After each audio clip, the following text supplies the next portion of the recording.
I am more over the moon than Neil Armstrong to be able to gather again publicly for Mass in just a couple short weeks. It has been far too long, and quite frankly, I miss you guys. So many have reached out saying thanks to everyone here at STA for providing live stream masses, for being able to participate in some way. And so many people have said, oh, it's great to be able to see you on the weekends. It's great to be able to see you on live stream. One of the great struggles for me is I haven't been able to see you. And so, frankly, I miss you, and I can't wait to welcome you back to your spiritual home for public Mass in just a couple weekends.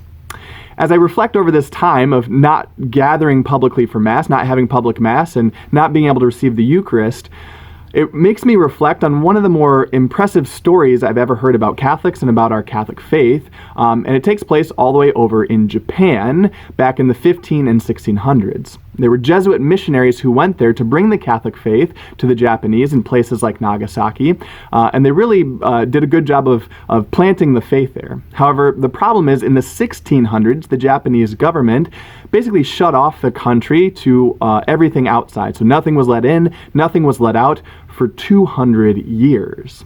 And during that time, those who had the Catholic faith brought to them continued their faith. So back later on in the 1800s, when French missionaries were finally allowed into the country, the French missionaries did not expect to find any Christians or any Catholics in the area. It had been 200 years since they had had public Mass, since they had the sacraments, and so they didn't expect anybody to have kept the faith. However, these French missionaries were impressed and amazed to find that people had kept the faith. And they identified basically three main things that helped people keep the faith during that time. The first was their desire for the Eucharist and to do some celebration in keeping the Lord's Day, some celebration on Sunday.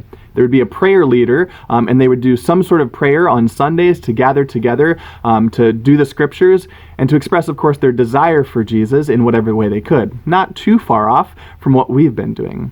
The second was their devotion to Mary. They would continue to pray to Mary, pray for her intercession, to pray the Hail Mary and the Rosary, and that continued their Catholic faith. The third thing was their continued service to the poor. They recognized over those 200 years that Christ was still with them in the poor, and so they served them, they helped them, and continued to practice their faith in that way. These three things maintained that Catholic faith there for 200 years. To this day, there's a museum in Nagasaki of some of the martyrs from Japan, and it recounts some of the faith that was kept during these 200 years. I just want to read you a quote from the caretaker of the museum, who speaks about those 200 years when they weren't able to celebrate Mass, when they didn't have the sacraments, and yet they persevered in their faith. And the curator of the museum says, they were able to keep their faith without priests, without the Bible, without the Eucharist.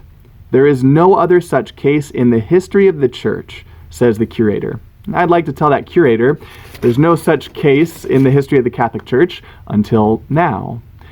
We may have not gone 200 years without public Mass, just a few months. However, I have been impressed and edified, as I was hearing the story of the Japanese keeping their faith, of how many of you have done a good job of keeping the faith, of praying, of serving those around you. And we've done it. We've kept that, and now we're able to gather again. One of my big thoughts and one of my big concerns, actually, is that as we gather again, I want it to be as much of a moment of joy, of worship of God, of coming together as much as possible. But I need your help to make sure that that happens well. It's going to be different. It's not going to be totally easy. But truth be told, the character of people, of a community, and of a family really shines forth in a beautiful way in difficult times when things are sort of different. I don't know about your family, but my family, when it's going through a struggle or a change, can either look really, really ugly or can look really, really beautiful coming together. And so, as our parish family comes together for public Masses, I want to ask for your help that the beauty of our community shines, that we cooperate, that we assume the best of each other, and that we're able to gather again in a spirit of joy and worship to God, opening our hearts to receive our Lord in the Eucharist again.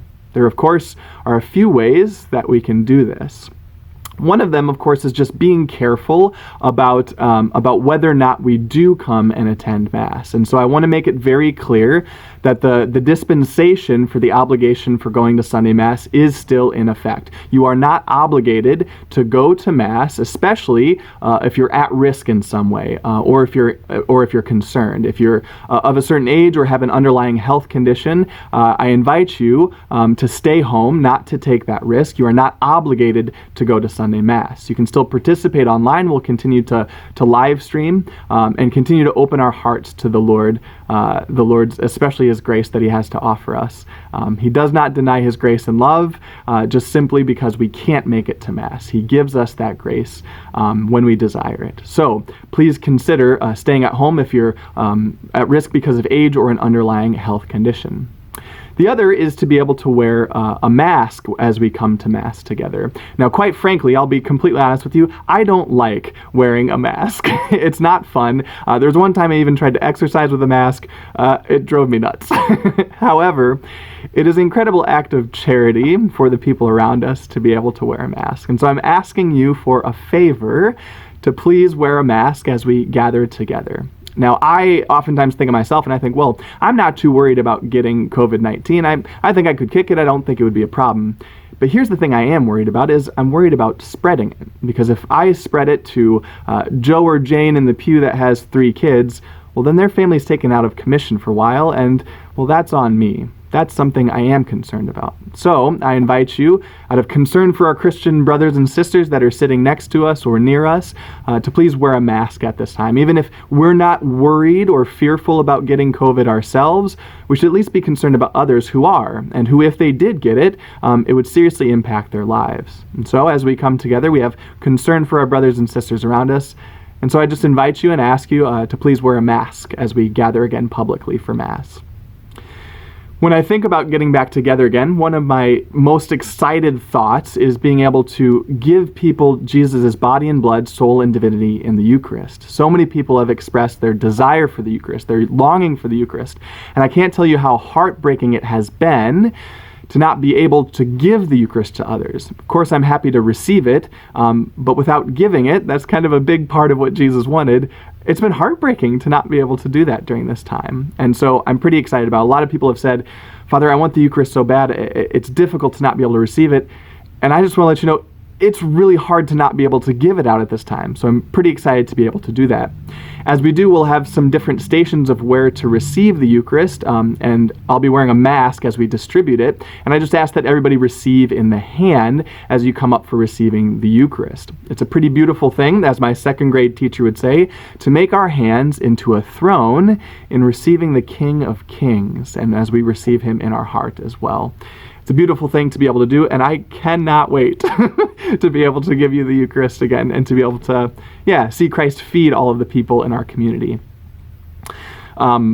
In the coming weeks, we're going to have a few more videos about returning to Mass, about what it's going to look like to sign up and register for Mass, what it's going to look like to come to Mass and to be seated and to make sure we keep a safe distance, what it's going to look like to go up for communion, to keep a safe distance as well as how to participate fully and actively in the Mass while music is going to look different, while spacing is going to look different, while everything is going to look a little bit different.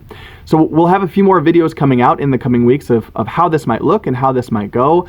And so as we go on, I simply ask for your help. I need your help so that as we gather together, it can be a moment of great joy, it can be a moment of great worship, and that we can rejoice in being together again. So I'll continue to be excited. I'll continue to pray for all of you.